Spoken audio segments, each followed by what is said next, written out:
You know Gray Bar for electrical parts, but there's one more thing you may not be thinking of us for that can help maximize your next project's total value.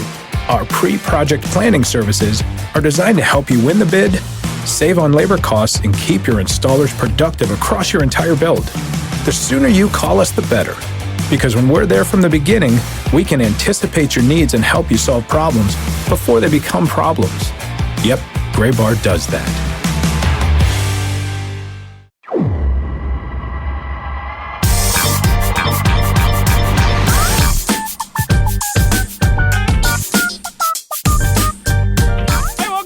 The Show Before the Show podcast from MILB.com. I could hear every broadcasting professor that I had cringe at that start. I not only yelled into the microphone to start, the first thing you're not supposed to do, then I talked unbelievably fast. It's almost as though I have not been doing this for 6 years now.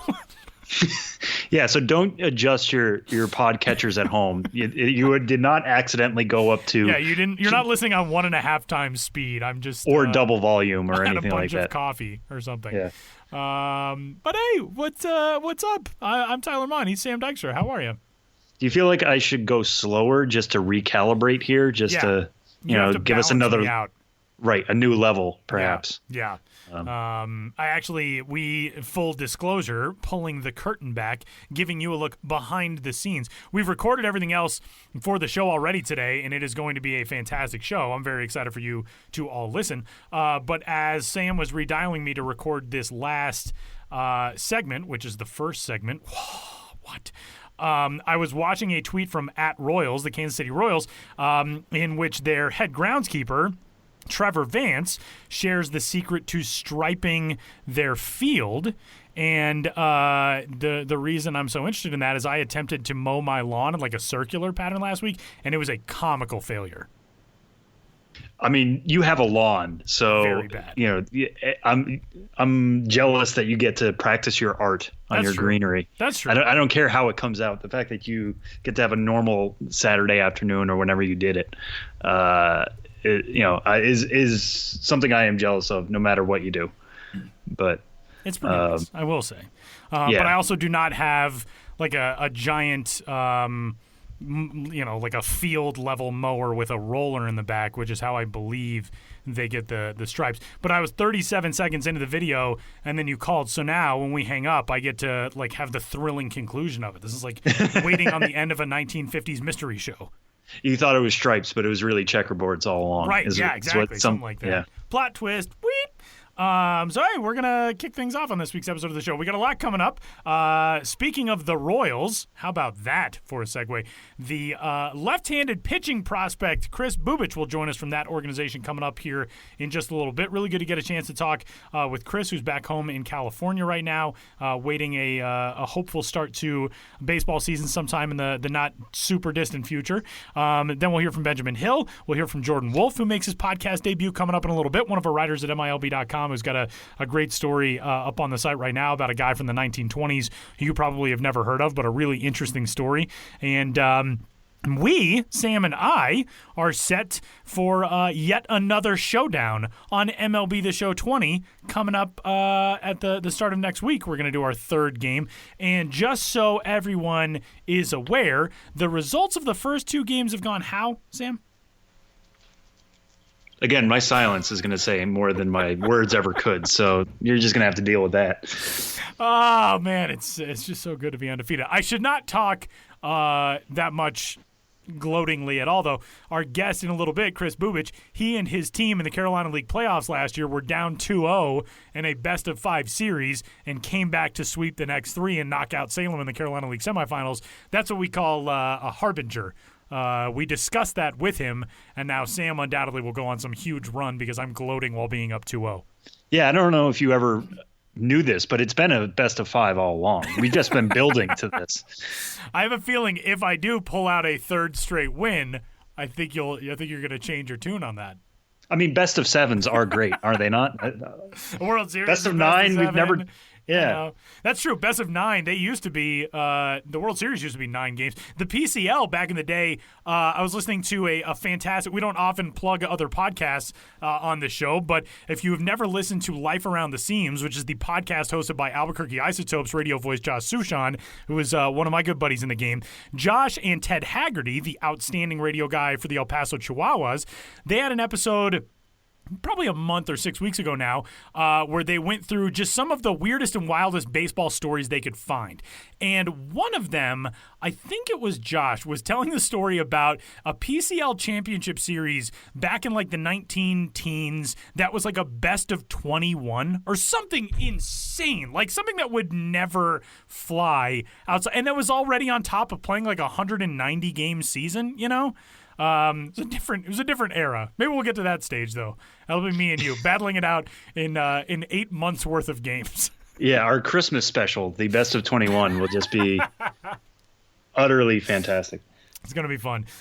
So we do have a third game coming up for you, and we've gone through a couple of different formats already for our first 2 games. The first one was just drafting teams of top prospects. Second one was an old-school futures game format, U.S. teams against the world. This time around, we're going with American League versus National League. We've got some quirkier format ideas that we're going to be diving into beyond this, but we figured we should probably do an AL versus NL kind of all-star game style one. We got some great suggestions sent in for game ideas. Dennis Britt was among those who emailed in some ideas and had some really good theories of games that we should do. The one that really struck me that I know you like too, Sam, was what he called the Soda Pop series, which is all prospects under 21, which I think would be a lot of fun to do. But for this one, we're going American League versus National League. True to our own heritages, Sam's taking the AL, I'm taking the NL, and well, except for the fact that I mistakenly put Josh Jung as my third baseman, and he's a Texas Rangers prospect. But what are you gonna do? He was on the podcast, and it was just a recent thought in my head, and I was like, oh, I should put him there at third.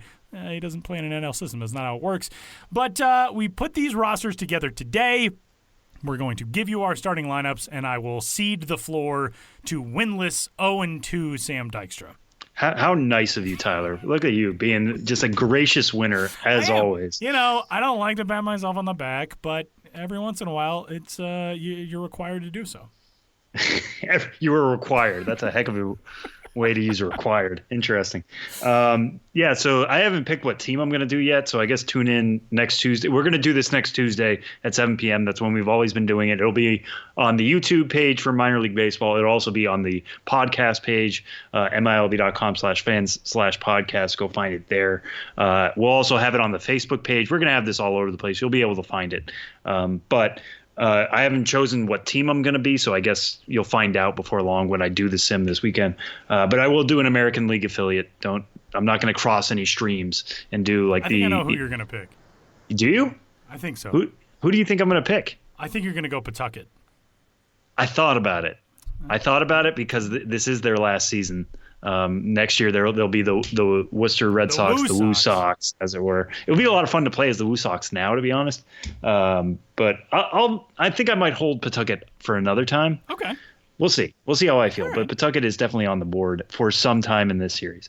Anywho, here's my roster real quick. These are just the starting guys. At catcher, I have Sean Murphy, Oakland A's player. I don't think he's featured in a game yet. He's definitely been on a few rosters. I don't know if he's actually started a game yet, so I wanted to make sure he's in there. He gets the call over Adley Rutschman, who's going to be my backup, who's a heck of a backup catcher, but wanted to feature Sean Murphy, so he's my starting backstop.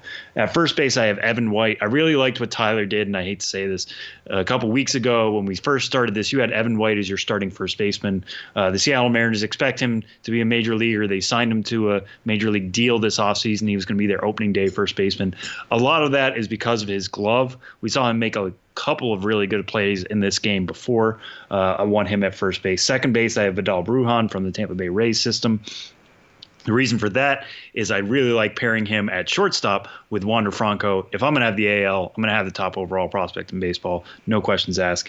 Putting those two together should be a lot of fun for Rays fans, but also a glimpse into the future of the AL in general. sticking in the AL East, at third base, I went with Bobby Dahlbeck. Bobby Dahlbeck, not a top 100 prospect right now necessarily. I know some sites have him at top 100. MLB.com doesn't, but he was going to contribute to the Red Sox at some point this year. He still might, obviously, when baseball resumes, whenever that may be.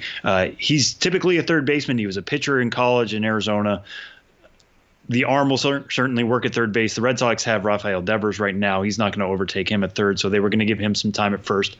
I'm going to keep him at his natural position. He might have the best power of anybody we're going to feature in this game. He also might strike out more than anybody else we're going to have in this game. So it's a little bit of a bipolar pick, but that power potential is something I wanted to play into. My three outfielders are just a three-headed monster that you're rarely ever going to see, except in a format like this. Joe Adell, Luis Robert, Jared Kelenic. Don't really have to explain why they're in there. If you've ever heard us talk on this podcast, you know all three are extremely toolsy. There might be 15 tools among those three players, 15 plus tools, I should say. So I want to get them in the mix. We'll see how I figure who goes where. All three could play center field. All three have experience at corners as well. So I'll see what the configuration of that is. My designated hitter, because I want him to hurt you specifically, Tyler, is Julio Rodriguez of the Seattle Mariners organization. Why exactly? Because last week he hurt me personally, and I just want you to know what that feels like. Right. Yeah, that's right. He had a game-winning homer in the top of the ninth with 2 outs. A cinematic homer. It reached the bay. It was majestic, just a Titanic shot. What was the final distance on it? It was like 440 feet. Yeah, something like that. It was. It hit the water outside of. Was that Riverfront Park on the show? I think Bayfront Park. Bayfront. Yeah, that sounds right. All right. It's funny how we have these very explicit memories of a game that's just virtual and doesn't matter. But Julio Rodriguez is already a legend of this series, and if I'm going to have the American League, I'm not going to let him sit on my bench or miss out on this game in some way. So he's my designated hitter.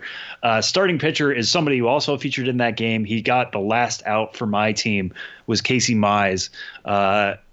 Casey Mize is somebody we kept talking about the first two games of like, hey, if my starting pitcher doesn't do well, I have Casey Mize in the bullpen.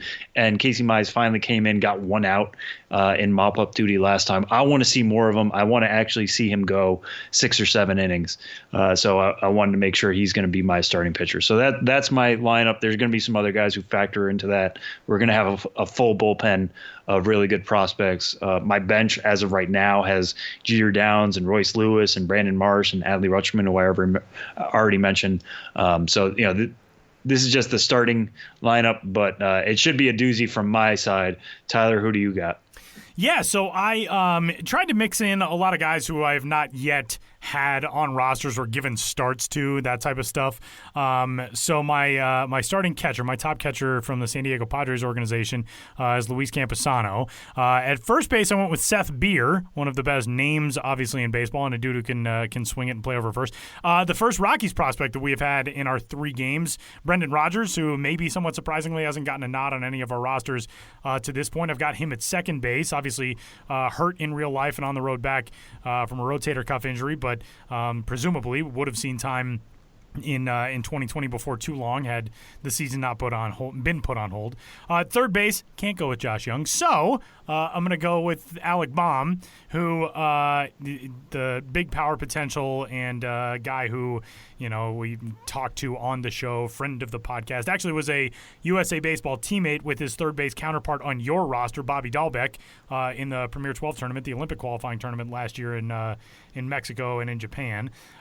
Shortstop, Gavin Lux, who was your first pick in the first one of these drafts that we did. So I got him at short. My designated hitter from a catching position is Joey Bart. So I'm really almost carrying 4 catchers, and I'll tell you why in a minute, which is I'm just thinking this is such advanced scouting and thought, Sam. You can't even learn it sometimes. It's just inborn, carrying 4 catchers on baseball. Yeah. It's totally super intelligent. I think you're trying way too hard, I think is what this is.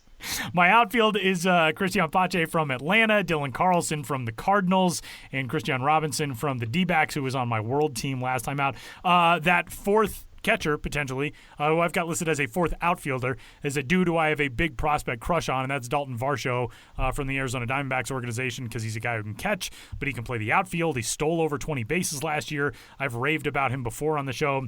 So I got Dalton Varsho there as one of my reserves. And then the kind of no-brainer starting pitcher for this team would be Mackenzie Gore, but I started Mackenzie Gore in the first matchup that we did on the show. So I'm going with Dustin May, who is a likely future division opponent of Mackenzie Gore's, the Dodgers prospect. Mackenzie Gore, of course, a Padres farmhand. So Dustin May is going to get the nod on my side. Hopefully the game has some impressive flow for Dustin May, who has some of the best hair in minor league baseball. And that's the group. One thing I really like about Dustin May being your starting pitcher is that he's going to have the leg kick. Yeah. Like Mackenzie Gore had the leg kick, but Yeah. Dustin May, I saw it described the other day as Bronson Arroyo. Like, I don't think it's quite that high, but just the whole package of watching Dustin May with the flow, with the leg kick, with his really long legs that became a meme very quickly after he made his major league debut. It's just a really fun package to watch for an hour at a time, and that's typically how long these have gone. They're about an hour and a half. So yeah, if we're gonna have some fun with this, Dustin May is one of my most fun minor league prospect pitchers to watch. So we will simulate that game. We'll record the broadcast coming up on Monday, and like Sam said, it will be anywhere and everywhere on all of our various minor league baseball channels. So we got that coming up for you, and we got a lot coming up for you on the show today, including one of the top prospects in the Kansas City Royals organization, Kris Bubic, who joins the show coming up next.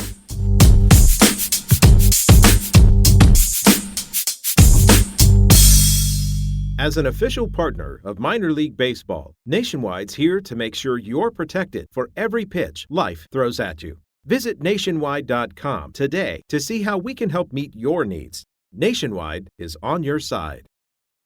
The sixth-ranked prospect in the Kansas City Royals organization is left-handed pitcher Kris Bubic, who joins us as the calendar gets closer to June, and it's a weird time for everyone, but a chance to be at home and hang out around familiar surroundings. Kris, what's going on, man? How are you?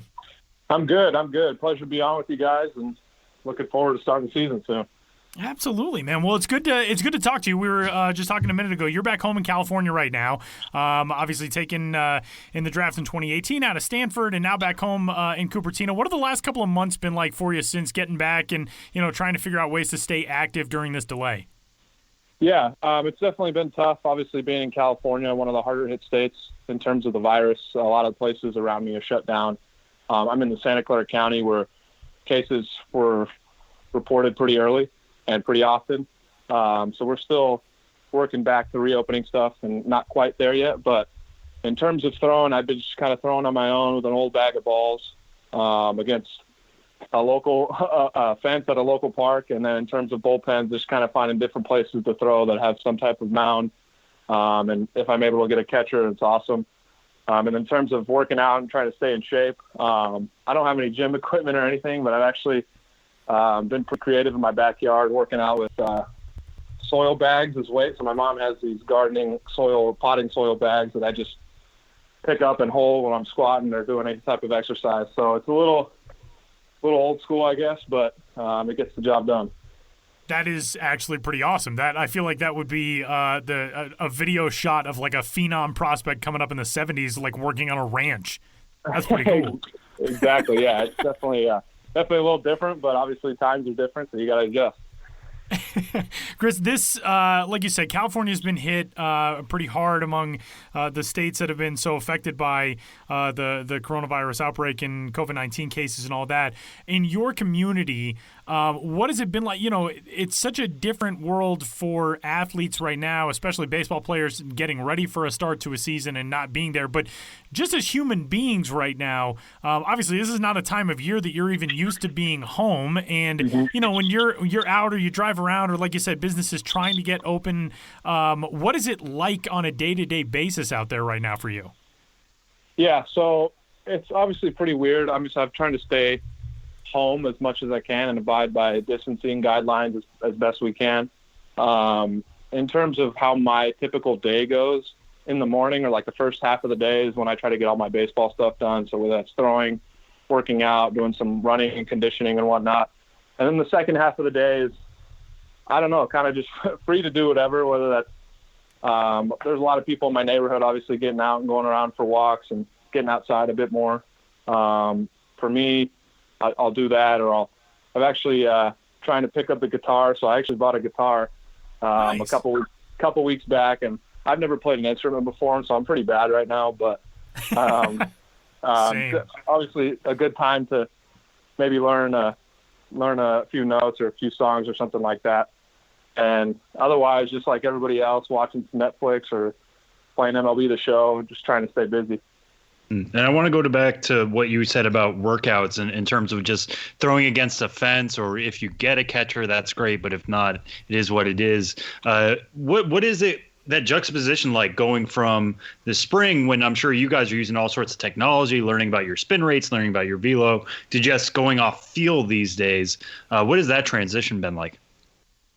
Yeah, I think it's obviously a little weird because, you're going from basically 100 to 0 essentially. But now I think it just takes you back to the basics, because pitching at its core is obviously feel, and having feel to be around the zone and having feel for all multiple pitches. So I think that's what I really emphasize, just kind of returning back to those fundamentals and those basics. Obviously there's a little more time to, I don't want to say experiment now, but obviously I don't necessarily need to have my A stuff right now because there's no games to be played as of now. But it's just a good time to kind of check yourself, kind of reevaluate where you are or where I am as a pitcher and how my stuff is playing. Obviously it'd help to be throwing to someone every day to get that feedback of how your stuff's moving and if it's sharp, if it's not breaking well or whatever. But I think at its core, I think it's just important to go back and understand that pitching's all about feel. And if you're able to have feel with pitching, then the rest will take care of itself. And when you are going through these kind of simpler times and getting it back to basics, what is something you have learned maybe about yourself as a pitcher in these last 2 months since spring training was banged?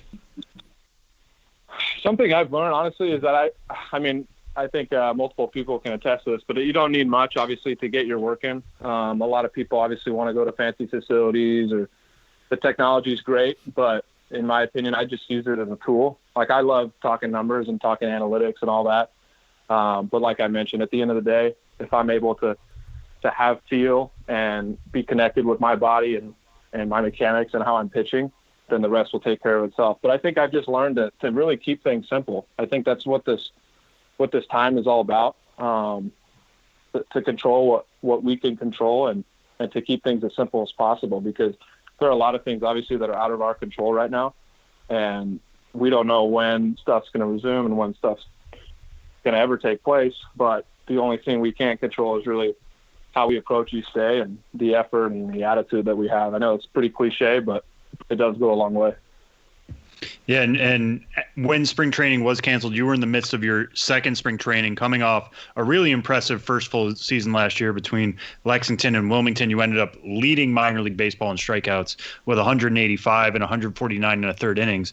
When you were going through those motions potentially to take the next step to Double-A or even maybe return to Wilmington, what was your focus in the spring by mid-March, when things got canceled? I think for me, it was the continuation of the progress I had with my curveball. Obviously, my curveball is my third pitch, but I don't think I would have had the year I had last year without that pitch. Obviously, facing A-ball hitters, you can get away with some stuff that you maybe can at the upper levels. But at the same time, going through college, I only had 2 pitches I could rely on. And then last year was really the first full year that I felt confident enough to use my third pitch, my breaking ball, a decent percentage or a decent amount of times during a 100-pitch outing in a start. But I think for me, it's just a continuation of that, because obviously as pitchers, obviously it's difficult to have your A stuff every time. But for me, just finding the consistency with that pitch, just like I have with my fastball and my changeup for majority of the time, then I know that I can be a more complete pitcher and really rely on everything in every count. Kris, one of the things people talk about a lot with your presence on the mound is your delivery and the deceptiveness in that delivery. And, in the times that I've gotten to watch it on MILB TV or just watching highlights and stuff, I feel like you're the guy who opposing teams, when they see you warming up for the first time, the initial thought is probably like, oh man, we're never going to touch this. Like when from the arm angle and the way you hide the ball behind your hip as you're coming, is that a natural delivery? Is that kind of how you just developed as a pitcher, or is that something that you developed with the help of coaching? I feel like guys with those really deceptive deliveries, that's just one of those other natural things that comes about in pitchers. How did that happen with you? I was definitely natural for me. Growing up, it's kind of funny. Growing up in the Bay Area, obviously as a Giants fan, but I watched a lot of Clayton Kershaw growing up, just because I liked the way he pitched and liked the way he went about his business. So I know I have some similarities to Kershaw. Granted, I would love to have the career he has. I think anybody would. But, yeah, I think it's definitely just natural. I was fortunate enough to not, let's say, have any coaches going through high school, going through college that really tinkered or changed my mechanics too much. They kind of just let me be, and as long as I was throwing strikes and feeling good, then they kind of just let the rest kind of play out. So it's definitely something that's natural, but I know it's definitely something that's an advantage for me, because obviously I'm not throwing 98 by guys that have nasty wipeout sliders or something like that, but obviously every little advantage you can get as a pitcher really helps. So it's definitely something that's natural, and I'm actually glad I came up throwing a bit unique. Let's talk about your draft class a little bit. In 2018, you go as the 40th overall selection in the competitive balance round A, and you were the fourth of 5 collegiate pitchers that the Royals took with their first 5 picks. They get Brady Singer and Jackson Kowar out of Florida in the first round, Daniel Lynch in the first round out of Virginia, then you, and then Jonathan Bolin from Memphis. Essentially, almost drafting a full rotation of guys coming out of the college ranks, and now you guys have gotten to work together and be at the same level so often and all that. What's it like being part of that group? It's not a common thing that we see. 5 pitchers in the first 5 picks would be one thing, but 5 college guys all coming out together and joining an organization out of the same class. That's got to be pretty cool. What's the dynamic like with you guys? Yeah, it's really special. I think obviously the Royals were pretty aggressive in drafting all of us in those slots. But I think having that experience right off the bat, because we've all pitched in big games in college and had a lot of innings under our belt. So it made the transition to pro ball a bit easier because we were already durable guys that somewhat obviously knew what to expect. Obviously, there's always an introduction to professional baseball, whether that's adjusting to the schedule or the travel or whatnot. But it's really special to be able to share kind of this journey, because we're all on somewhat similar paths. Obviously, one may be at a different level than others at times, but we did. I think we were together briefly for like a week or 2 in Wilmington, and then Brady went up to Double-A. But yeah, it's been awesome just getting to see each and every one of us go out and compete every 5 or 6 days, because more often than not we're going to have really good outings, and it's really fun just to watch from a fan perspective. But from a player and just a friend perspective, it's fun just chat with those guys behind the scenes, in the dugout, in the locker rooms. Brady, Jackson, Daniel, and I actually lived together during spring training, so it was good to obviously get to know them even better than I had the previous year, and just kind of, like I said, because we're all on similar journeys and we're all trying to accomplish the same thing. So it's really special just to share a bond with all of them and be able to bounce different strategies or different ways of pitching, because we're all different pitchers as well. So I think it's crucial that we learn a pitch or two or some type of mental cue from each other. And I think it's been a really special dynamic so far. Yeah, and in those conversations, whether as roommates or teammates or something from that first spring when you guys were all really gathered together like that, what's something specific that you picked up from Brady or Daniel or Jackson or anybody else in the Royals organization, in these last 2 years now since you've been drafted? Yeah, I think being so different, it's hard to pinpoint one thing, but I'll go from each guy. So for Brady, I mean, obviously Brady is a competitor. I think a lot of people have seen that from his college days and pitching in the World Series in Omaha, but he'll go out and obviously keep his team in the game and basically pitch his tail off until someone takes the ball from him. So just having that aggressive mindset is really fun. And then Jackson, kind of on the other hand, is a little more laid back, a little more loose. So it's important, I guess, to have that balance between being really aggressive and locked in, but also relaxing and having fun, because obviously when we're relaxing and not pressing, I think that's when we're at our best. And then me and Daniel are similar in the aspect that we're thinkers on the mound, and we like to, visualize different sequences that we're going to throw to hitters, or talk about game plans beforehand, and talk about where we're attacking guys in the zone or whatnot. So it's great to be able to bounce that type of conversation back and forth between a guy like that, because we're on the same page in terms of how we prepare and then how we go out and execute. And picking up on something else you mentioned, there's all of you guys have college experience. Obviously that helps, but not only just college experience, but big game experience. And that's continued for you going into the pros. You pitched in the Futures game last year. You pitched in 2 postseason games for Wilmington. What is your approach to a big game, no matter what the venue is, whether it's playing, in Cleveland, which you could play in someday as a Kansas City pitcher, or in a Carolina League postseason game? How do you approach a big game? See, for me, I've always loved to embrace that big game atmosphere. I always love going on the road or just having a high stakes situation kind of fall on me, because I prepare. I feel like I prepare pretty well. So when it comes to that moment, I feel like I'm going to succeed more often than not. And that's just having the confidence in myself based on how I prepare and how I've gone about my business the previous weeks or whatnot. But yeah, obviously pitching in Cleveland was a pretty surreal moment. It was only, I think, the second time I've ever pitched in a big league stadium, and never in front of that many people. I think there were probably stands were almost full. But yeah, coming into that situation was really, obviously the game kind of speeds up on you a little bit in situations like that.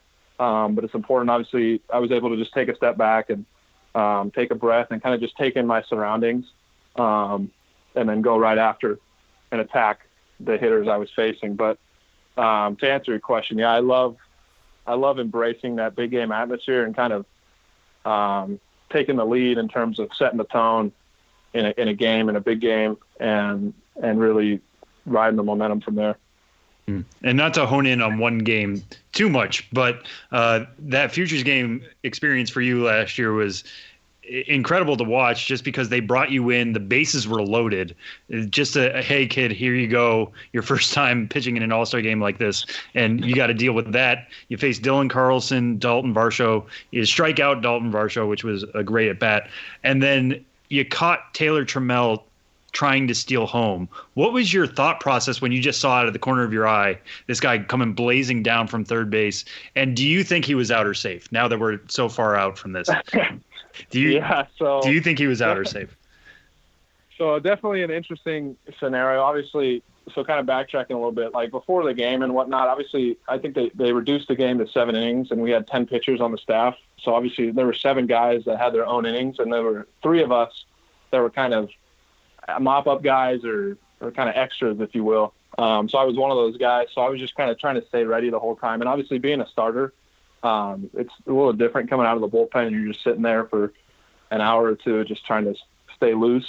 So for me, between getting the call from the dugout to tell me I was going in, I probably had about 3 or 4 minutes to get ready.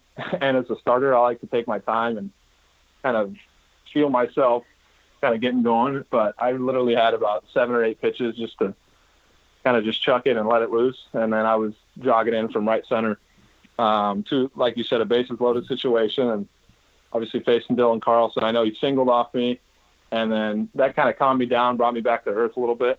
And then the next facing Varsho, I just tried to execute, and obviously it's an all-star game, so you're trying to showcase your abilities a little bit and let it loose. I was able to strike him out, and then I remember Gavin Lux was at the plate, and then Trammell at third. I threw a bad curveball to Lux first pitch, and then next thing you know, I'm coming set. Obviously my back is to third base, so I couldn't physically see him because I'm facing Gavin Lux. I'm just trying to throw the best pitch I can to him to try to get him out and get us out of the inning. But then all of a sudden I kind of heard the crowd kind of get a little bit louder, and some people started to stand a little bit, and I was like, what's going on? And so I just kind of stepped off, and it was just kind of a gut reaction to just firing a looking back on it, it was actually a pretty good throw that I made, and I was kind of surprised because anybody who's played catch with me knows I kind of struggle with shorter throws like that. But I think just having the spur of the moment just to throw it and got it in there really helped. But in terms of him being out or safe, I'm glad there's not replay, because I'm sure if they took a look at that in the booth or whatever, he probably got his hand in there. But I'm just glad I made it close enough with the throw and with the tag that from the naked eye, it looked like he could have been out. But like I said, I'm glad there's no replay, and we'll just leave it at that. Yeah, now it is an out at that point. I think the record shows it as an out, so we're going to keep it that way. For sure. Kris, Sam asking about the Futures game. I'll go to one of your other big moments of last year in the Carolina League playoffs. And there's two of them, and I had kind of forgotten this, but the Carolina League playoffs last year, every series, I mean, it's only two semifinal series in the finals, but all of them went the distance, went 5 games. You pitched Game 3 in both your team's semifinal and final series. And in Game 3 of the semifinal series for Wilmington against Salem, you effectively saved the season. That's a series in which you guys are down 2 games after the first 2 against the Red Sox. Then all of a sudden, you get that nod in Game 3 and go out and throw a gem. I think you struck out 11, didn't walk anybody over 7 innings. And you guys rally for 3 straight wins to make it into the finals. When you get there, back and forth, and you end up winning that in Game 5. So kind of a 2-part question. To be able to get the ball in such pivotal games in Game 3, what was that like for you as a competitor? And second part of that, how difficult is it as a competitor to then have to watch Game 4 and Game 5 and know that there's kind of nothing you can do about it and you've just got to agonize your way through it as a fan? Yeah. So kind of going back to what we just talked about, I love kind of that big game atmosphere where obviously our backs were against the wall there, losing the first 2. And we kind of got blitzed out of the gate by Salem. They were hitting the ball pretty well the first 2 games. So I just wanted to come in and do my job to keep us in the game. I think we only won like 2-1 or something. And I know I only gave up 1 run, but I think it was like 1-1 until pretty late in the game. So it was still anybody's game at that point. But what a lot of people don't realize too is we played the first 2 games in Salem. Obviously that's in Virginia. And then we had to drive back to Delaware that night and play that next night. So we didn't get any time off really. My sleep for that night was basically on the bus. And I slept as best I could, obviously on a moving bus in the middle of the night. But like I said, I just wanted to give us the best chance to win. And then luckily we did win the game. And then games 4 and 5, like you said, just sitting in the dugout, it's just my job obviously is just to turn into a support system for our pitchers and our hitters. Just kind of be there and let them know if I see anything that I notice watching from the dugout. Yeah, it's definitely tough kind of sitting there and knowing that essentially the result of the game is out of your control. But I know we had pretty reliable guys on the mound coming after me. I think it was Austin Cox and then Rito Lugo, who they both stepped up huge in those situations. And kind of the same situation obviously happened in the championship series against Fayetteville. They both went 4 and 5 as well. And obviously we took it from there. So it was really fun to kind of sit back and watch them. You guys get back-to-back shutouts to close the finals, and to celebrate in Game 5, and to, at the end of a minor league season, the playoffs are such a different atmosphere in terms of, kids are back in school, so the crowds in some places are down, and, guys are at the end of a long season, and there's a lot of exhaustion and adrenaline to play into it. When you get that final out in Game 5, and you guys get to celebrate, what was that moment like for you? Big relief, because obviously the story kind of in Wilmington the whole year was close ball games. I think there was some type of ridiculous stat that we had in 1-run games the whole year. So that was kind of obviously amplified in the playoffs where the stakes are a little bit bigger and the every pitch means so much more. So kind of just on the edge of our seats in the dugout or on the edge of the rail that we're leaning on. But yeah, obviously great to take it on the road too. Obviously in an opposing park. Obviously Fayetteville had a really good team. And it was just awesome that's obviously what you play for. It's a really long season, but then you kind of get a second win come September and come the playoffs, where you kind of just sprint to the finish line and you give everything that you have, because you obviously know the off season's coming up, so that's the time you get to rest. So for that whatever 2-week period of the playoffs, you give all that you have, and luckily our best was better than their best, so it was really great to celebrate after, and definitely an experience I won't forget. And that's speaking of the team side. On the individual side, as I talked about before, you ended up leading the minor leagues in strikeouts, and you mentioned earlier in our talk as well that you love analytics, you like looking at numbers. So were you following the minor league strikeout race? I mean, it's not quite the home run race that some people follow, and I know minor leagues wide numbers aren't always available to folks, but how much were you aware of chasing that top spot as your first pro season went along? I think come the second half of the season, like late July, August, I was kind of aware of it. But when I went out there, I didn't really think about it. Kind of the way I pitch, when I get to 2 strikes, if I'm ahead in the count and I get to 2 strikes, that's kind of like kill mode for me. Like I'm trying to strike you out once I get to 2 strikes. So I think that's kind of where the strikeouts, I guess, come from. But to answer your question, I think if I thought about that too much, I think that would have taken away from my game a little bit, and I would have been focusing on trying to strike everybody out every pitch rather than being able to pitch deep into games, because that's something I've really never had success doing. I've always had high pitch counts in games that I pitch in, not necessarily because I walk a lot of guys, but because I can never finish guys, have deep counts and a lot of foul balls. So I think having that aggressive mentality that I kind of took on with 2 strikes kind of changed my ability to pitch deeper into games. And then obviously if you pitch deeper into games and have more innings, chances are you'll have more strikeouts. So I think that's kind of where that came from. But I was aware of it. But like I said, I didn't want to pay too much attention to it and take away from what I was doing out there. Fair enough. And one of the reasons why you were able to get that many strikeouts is your changeup. I feel like we talk to so many pitchers and they say the changeup is the last thing to come along. For you, as you talked about before, at Stanford, you were basically a 2-pitch pitcher with your fastball and your changeup.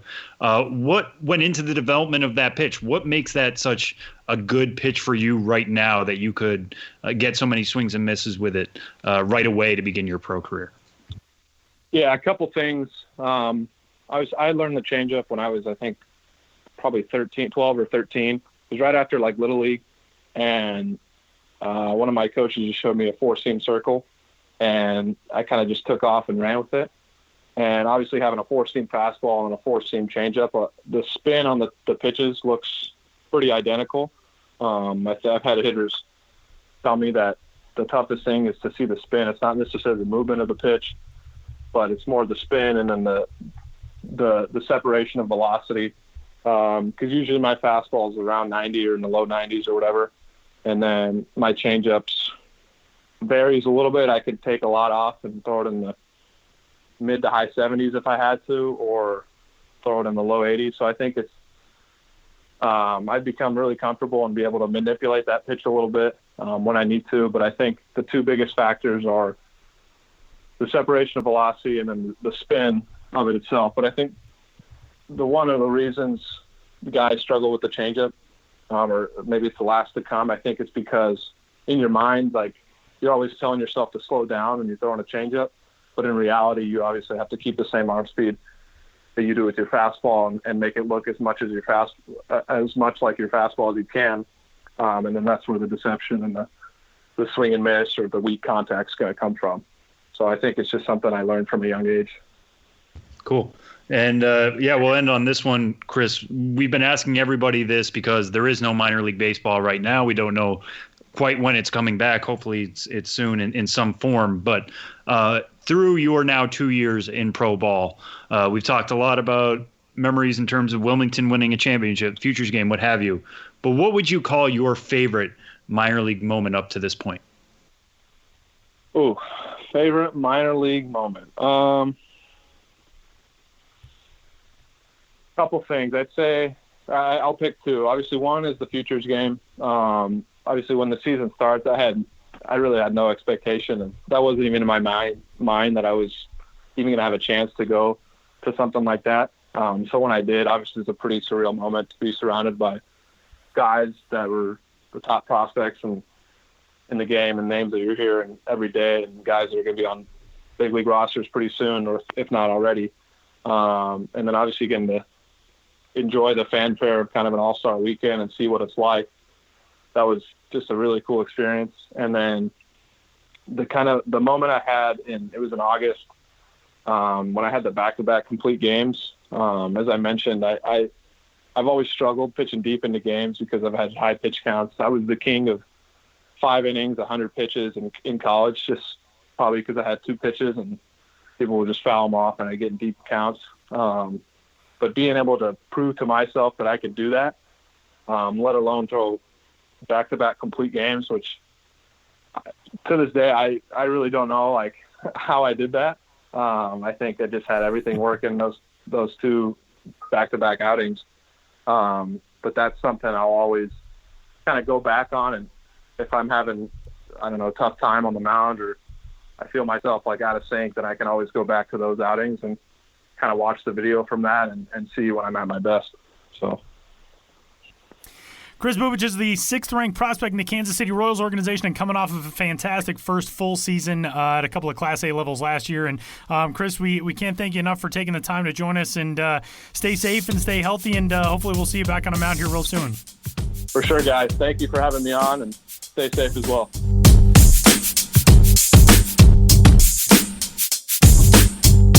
Ever wonder what it takes to become a top minor league baseball prospect? Now is your chance to see the behind-the-scenes stories about some of MILB's brightest stars, including Jared Kelenic, Bobby Witt Jr., Julio Rodriguez, C.J. Abrams, and Adley Rutschman. Throughout the year, be sure to follow their journeys at MILB.com/road-to-the-show to see what it takes to make it to the show.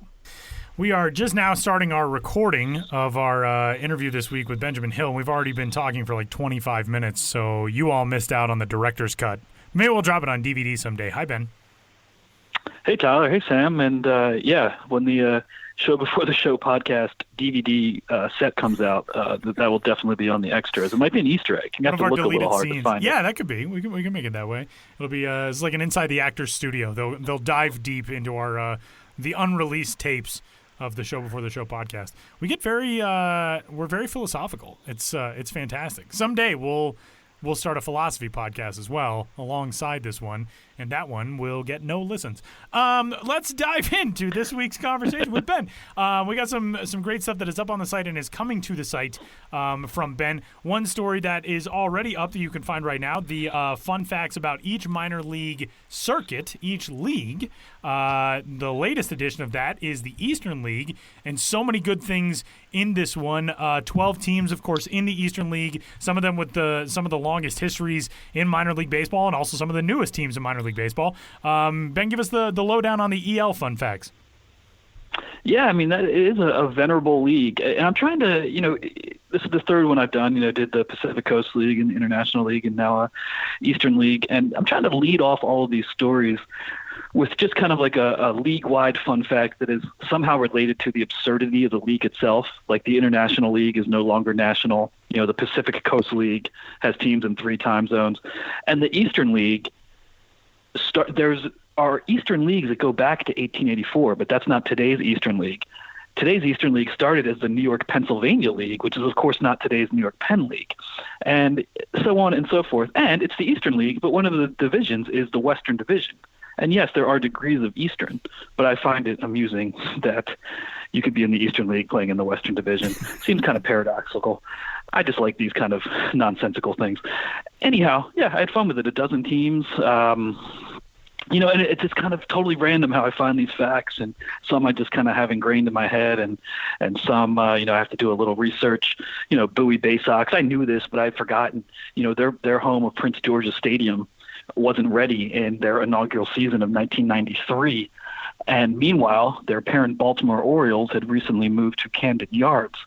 So the 1993 Bowie Bay Sox played at the Orioles' former home of Memorial Stadium in 1993. And just to think about how surreal that must have been, a Double-A team's inaugural season taking place in 50,000 capacity former Major League ballpark in Baltimore proper. A former NFL stadium, too. I think the capacity might have been even more because that, I believe, is the stadium that hosted the Baltimore Colts. Yeah, exactly. So it could have been even more than that.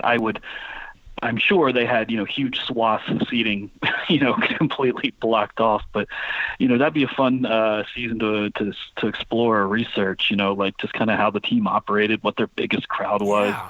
I mean, I imagine that there were games that season where you probably had, low 3 digits, watching a game in this cavernous stadium, which just sounds a pretty cool thing to think about it.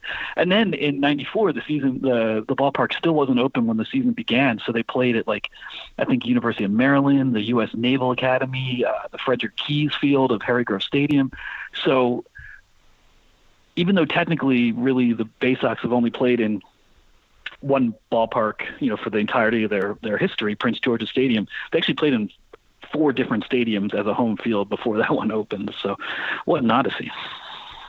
Yeah, I mean, not to harp too much on Bowie, but one of the questions I wanted to ask is this last line of the Bowie blurb you write, which is that Prince George's Stadium, the dimensions there are the same as those at Memorial Stadium. Obviously, the O's don't use Memorial Stadium anymore, but can you think of any other parks like that now in minor league baseball where they use almost the exact same dimensions? I know Portland has, the main monster, and Greenville has a green monster as well, but this isn't something we typically see. I think in newer ballparks here, it's fairly common that they'll do the dimensions in tandem, or even sometimes the style of the outfield fences.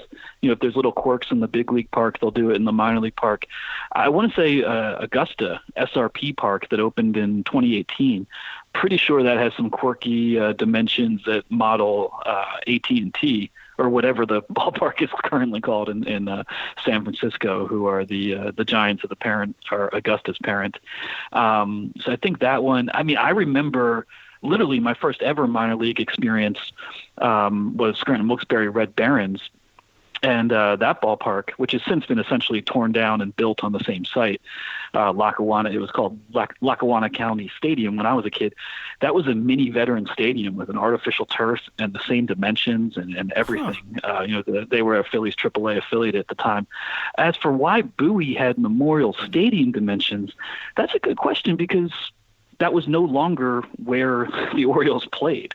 So it's you could understand maybe if they did it because they wanted to model the new ballpark, Camden Yards. I'm not sure why they did the Memorial Stadium dimensions. I did not know that until just this week when I was writing the story, and Bowie Bay Sox Twitter gave me that little factoid on top of everything else, and I was like, huh.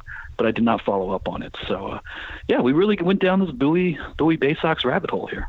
This is a fascinating thing that I did not know about at all. And there's actually a story from a couple of years ago. The Baltimore Sun did a look back at this, and they've got a picture leading off the story of Mike Mussina, then with the Orioles, on a rehab stint with Double-A Bowie, pitching at Memorial Stadium, a place where the Orioles used to play. How strange. Some other really good stuff that is coming to the site. We talked over the last few weeks about teams that have been doing stuff like selling their concessions items for curbside pickup and that type of stuff. Teams are also now, as various states and localities across the country try to come back and open things for business, there are ballparks around the minor leagues that are starting to host their own events with movie nights and all that type of stuff. I know Rocky Mountain just today announced that they'll be doing movie nights where fans can drop by and watch a movie up on the big screen from the field and stay safely socially distanced and all that. What else is in this vein? Yeah, I've one of my go-to sayings just throughout my whole career has been, minor league baseball is a reflection of America. And, I think that holds up and, exploring America through minor league baseball. And right now we're in very strange times in America.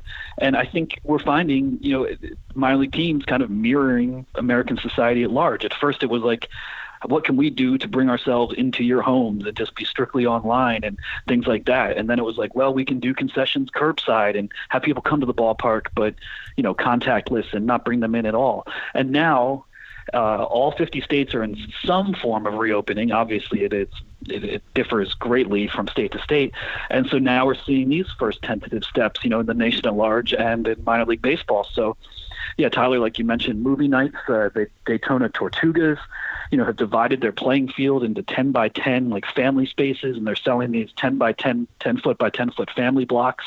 So you can come to the ballpark and go onto the field and watch a movie in a socially distanced setting.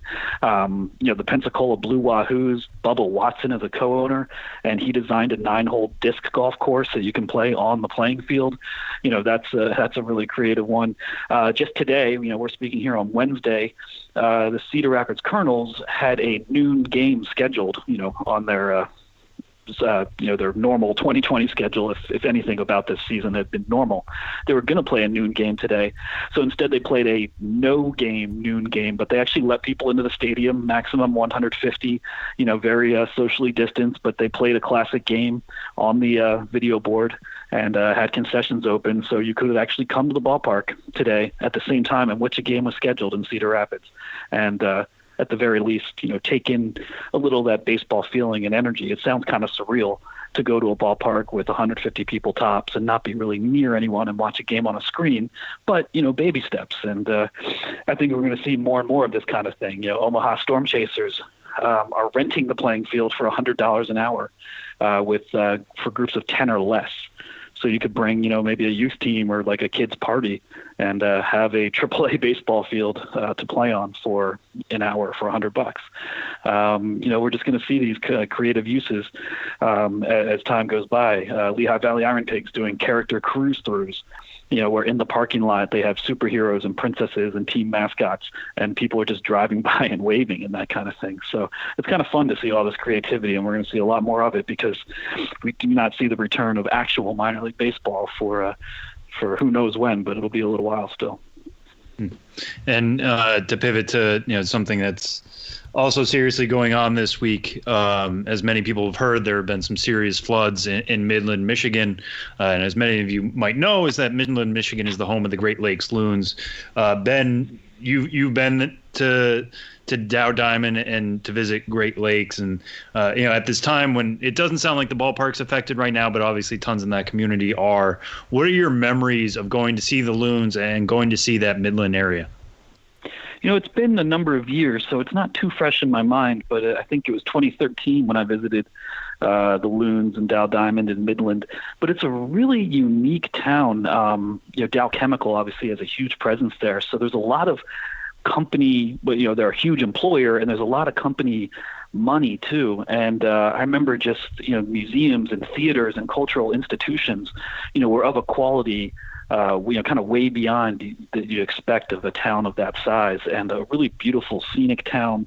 It seemed kind of pretty progressive, and a lot of community involvement, civic pride. It was the kind of place that, like a lot of my travels, that once I went there, I was like, I had no idea what this town was all about. And had a really good time there. And it's obviously really sad to see what is happening there today. And, our thoughts, everyone in the minor league community is, wishing Midland the best as they deal with this flooding, which is awful. It's a really cool town. I was looking at one of my posts from Midland, and in downtown Midland, one of the most recognizable landmarks, and I had completely forgotten about this, is something called the Tridge. And it's a 3-way bridge that's called a tridge, like a tri-bridge, I guess. Huh. And it's built at the confluence of 2 rivers, the Tittabawassee and Chippewa.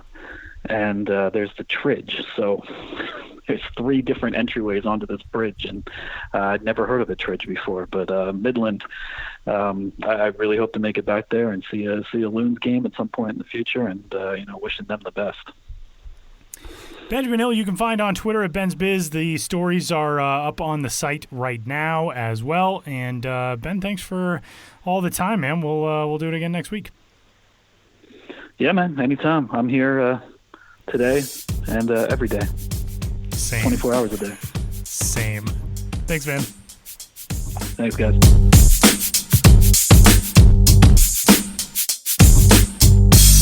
Our MILB.com writer spotlight of the week this week finds Jordan Wolf, who's got a great story up on the site right now about somebody who I would imagine the vast majority of you have not heard of. I had not heard of, and it is a fascinating piece that's up on the site. Jordan, what's going on? How are you? Hey, what's going on? Yeah, I hadn't heard much about this guy either. This is a cool story. We're doing this Monsters of the Minors series where we revisit some careers of players in minor league history that people probably are unaware of. And your assignment for this week was Elliot Bigelow, who is a guy who in the 1920s was a phenom, and I've never heard of. And he's got a really fascinating career arc and trajectory, but that led to very little big league time, which is kind of one of those classically old-timey minor league stories. Tell us about Elliot Bigelow. Yeah, so like you say, it's a really fascinating story. He was maybe, if you look just at the stats, kind of one of the best hitters really in minor league history, at least in terms of, back then, kind of the dead ball era. But yeah, like you said, he only played 1 year in the big leagues, so that's kind of what made me want to, pursue the story. As soon as I saw that, I was like, this doesn't make any sense. Why was this not a big deal? But once I kind of got to learn more of the story, I really kind of start to understand why that was the case, and it really did kind of, just fascinate me, the whole thing. He starts off as a pitcher, very promising young pitching prospect, and then sustains an arm injury and really never recovers as a pitcher and turns into this offensive juggernaut. Give us the early progression of his career, of how this all got started. Obviously, it was kind of, the world got thrown into a whole different mixer with World War I and the Spanish flu pandemic and all of that. He didn't get to debut as a professional until after that, but give us the early stages of his baseball life. Yeah, so he grew up in Florida. He was, from a very young age, I think his early teenage years, he was kind of one of the best guys, in the, I don't know if they had Little League back then, I guess, but he was one of the best players in the area. Two-way, he could pitch, he could hit, he was great at both. And according to some stuff I saw, he was actually supposed to be a better pitcher than he was a hitter professionally. And something I saw said that he was destined to, as soon as he turned 18, as soon as he finished school, he was going to sign on to be a pro. But like you said, the war happened. But on a bigger scale, he was a pitcher, and of course, this was back when everybody pitched 9 innings like every single day, which is already not very conducive to maintaining arm health. But one day he was pitching, he had pitched a lot of innings, and it was raining. And I don't know what specifically, I don't even know if he knew what specifically, because they didn't exactly have doctors that could, look inside your arm and see what you tore or what, but he threw out his arm while pitching, and he just never recovered as a pitcher, but that also kind of hurt him as a hitter, because while he could swing the bat, he was an outfielder who was already slow. So the fact that he had a terrible throwing arm after that really just kind of limited his potential. And I think, he obviously had a lot of success in the minors. He played 12 seasons, but I think that injury kind of just capped his ceiling very early on, because he was putting up big numbers. He was, really impressing a lot of people, but even that injury very early on just kind of, really capped his potential. Yeah, it's kind of interesting reading this piece now, because if this were a prospect we were talking about, it seemed like he played right field, which if there's a guy with an arm problem, you wouldn't put him in right field now, but the 20s Right. were a different time. But not only that, if somebody hit like he did, and he was a career 349 hitter in the minors with a 532 slugging percentage. If 532 slugging percentage is good in any era, never mind the dead ball era, you would probably just stick him at first base. In your research, did it come up at all why they kept sending him to the outfield if his arm was a problem? No, it didn't. It's actually funny. I was telling my friend about the story. I was explaining it to him, and his first reaction was the same. He's, well, why didn't he just play first base? I don't know. It might be a thing like in Moneyball with Shane Hatterberg about how they said she tried to convert to play first base. And right, exactly. It might have been something like that. Might have just been, stubbornness. Maybe he didn't want to learn a new position. But whatever it was, I think it really was just his defensive struggles that really was like what really plagued his career. And I don't know. I feel like if we could go back in time and say, hey, play this guy at first base, maybe we'd be having a different conversation. Maybe he would have played a few years in the show, but I don't know. One of my favorite moments in this story is a perfectly 1920s quote from the Washington Evening Star. So 1928, Elliot Bigelow, in one of his best seasons, gets signed following that season, his age 30 season, by the Washington Senators. In that 1928 season, he goes out and playing for Birmingham, plays in 134 games, hits .395, slugs .554, and there is a quote from a writer, John B. Keller of the Washington Evening Star, September 24th, 1928, in which he says, quote, Bigelow, he spells the dude's name wrong to start the quote, Bigelow is too slow and too weak a fly catcher to be regarded as big league outfield timber, but he can suck the ball. It's something out of a Conan O'Brien sketch, and I love it. But that's what's so interesting is like, and we've seen this before. Buzz Arlett was a guy we talked about in this Monsters in the Minor series as well, who ran into a lot of that similar, the knocking of his skills and his accomplishments. What was it about, at least in Bigelow, not Bibelow's case, that made it seem like he was so quickly disregarded as being somebody who could be successful at the major league level?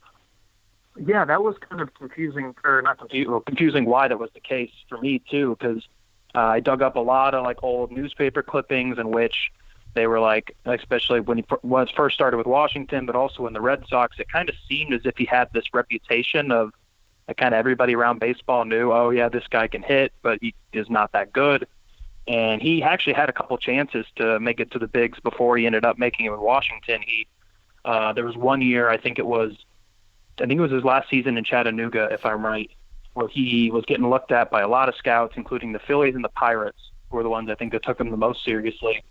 And I think he re-injured his arm, which is just absolutely cruel. Absolutely just terrible that happened again, because there's a quote I didn't end up using, but someone called him one of misfortune's children, which I really tried to figure in there. I tried to put that in there, but I thought that might be too negative. But he really just could never catch a break. And I think by the time he made it up, it was kind of just, all right, fine, let's give this guy a shot. He's been battling. His numbers are still good. But I don't know. I mean, it really was confusing to me why it took so long for him to, make it up, and why nobody gave him a shot before that. And just to kind of put your amateur scout hat on for a second, or looking back at the numbers, because I don't think there's video of him. We can't exactly find what was wrong with his swing or what was wrong with his arm that it didn't work with the Red Sox. But if you were to look at his numbers with Boston in 1929, hitting .284, OBP of 357, his OPS plus was 91, which is obviously below average, but still decent. If he existed in the modern game, and let's say we stick him at first base, do you think he has a longer career now than he did then? Major league career. Oh yeah, definitely. Yeah, no, I was surprised that he didn't make it past that 1 year in the big leagues, because like you said, he hit 284. That was the fifth best mark on the team, and the Red Sox were terrible back then too, so I don't know what kind of all-star they replaced him with, but I feel like if you're that good of a hitter, there's a place for you. And it was funny, Josh Jackson tweeted my story out a little while ago, and he mentioned something about DH lovers, and he kind of seems like literally the perfect designated hitter. Yeah. So he kind of was unfortunate for him in that regard too, because if he played today, he might have had a legit 10-year career just as a guy who could just mash the ball.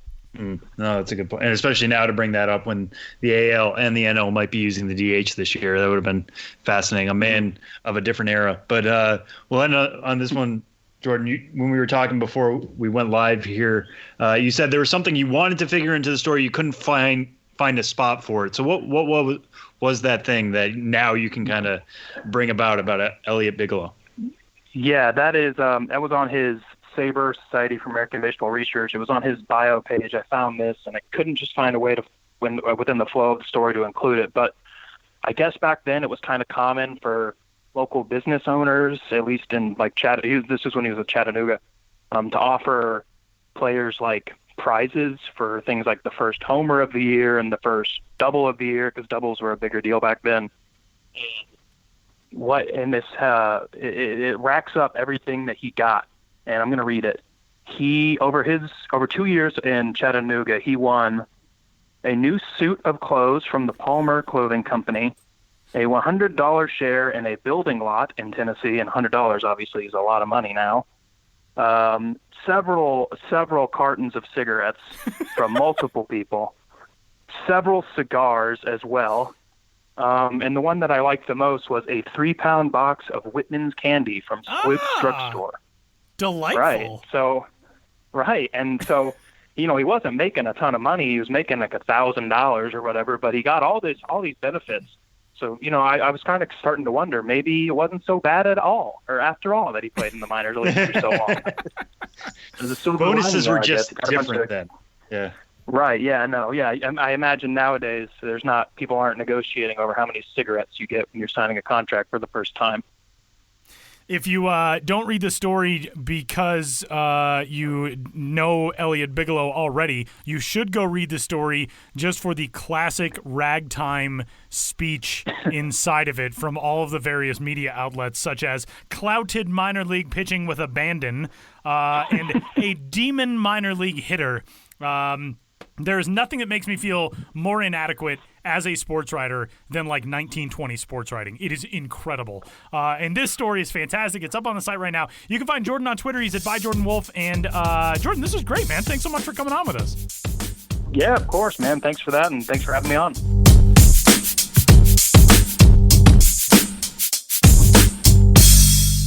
We are living in some weird times, of course, and as we've been reminding you for the last several weeks, Minor League Baseball and Feeding America have teamed up to raise funds for local food banks and to honor those risking their lives on the front lines of the COVID-19 pandemic.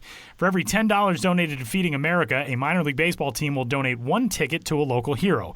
Join us in making a difference in our local communities by visiting MILB.com/community first to donate today. Final segment of this week's episode. Big thanks to Kris Bubic. Big thanks to Benjamin Hill. Big thanks to Jordan Wolf for joining us. Sam has this week's Nationwide Prospect Fun Fact. Yeah, so anybody who's been following the site the last couple of weeks, and I hope you have been, because we are constantly updating it with new features and new stories and new previews of what could potentially come for baseball down the line. But what Toolshed has been doing the last couple Tuesdays is doing draft retrospectives. The draft is coming back in June. The date hasn't changed. I know there are some rumors about it potentially moving to July. They've decided to keep the date. It's moving to the first 5 rounds now. It's only going to be 5 rounds, which we talked about that last week about the repercussions for that, and I'm sure we'll talk about it more when June 10th rolls around. But for now, we've been doing retrospectives on old drafts to look at how they've aged, what major storylines have changed, which late picks have become major prospects or in some cases major leaguers, things of that nature. So this last week was the 2016 draft. And looking back at it, who I thought was an early round steal was Shane Bieber of the Cleveland Indians organization. Now we know him as potentially the Indians' ace. They've traded away Trevor Bauer. Mike Clevenger has some injury issues. If the season were to begin when it normally would have, Shane Bieber probably would have been their opening day starter, coming off a season in which he was worth 5.6 WAR and was a little bit of an AL Cy Young contender. But looking back at this, thinking what Shane Bieber was coming out of UC Santa Barbara, he was seen as somebody who could fill up the strike zone, but didn't really have the stuff, didn't have the velocity. We know that's different now. He's added a little bit of velocity. He was throwing around 89, 90, 91 when he came in. Now he's averaging somewhere, closer to the mid-90s. His fastball last year was 93.1. He's able to hit a little bit higher. The fun fact I want to bring to you guys to hear today, though, for this 2016 4th-round pick, guy who went 122nd overall, is that if we look at the second half of the last decade, so 2015 to 2019, we'll say, we'll kind of round up there, but 2015 to 2019, Shane Bieber led all minor league qualified pitchers in strikeouts per walks. He averaged 13.7 strikeouts per walks. The guy, his walk per 9 was 0.6. This is somebody who consistently filled up the zone, was never quite a top prospect until he got to the upper levels and continued to repeat that control. And like I said, when the velocity went up a little bit. But his story is one that I constantly come back to now in terms of, there are certain things about this game that you can't teach. A lot of times it's the guys who can hit 100 on the gun but have control issues that become the top picks because you think you can teach throwing in the strike zone. Sometimes you can't teach that. What you can add now is, and it's becoming easier and easier, is to add velocity. We've seen this tons of times. Guys who come in throwing 87, within a few years' time are throwing 95 consistently. It's kind of the way the game is going. Shane Bieber is one of those success stories. If you find somebody who is elite at filling up the zone, I would continue to ride them, see what they can do at the upper levels. Shane Bieber is a pretty good success story at that.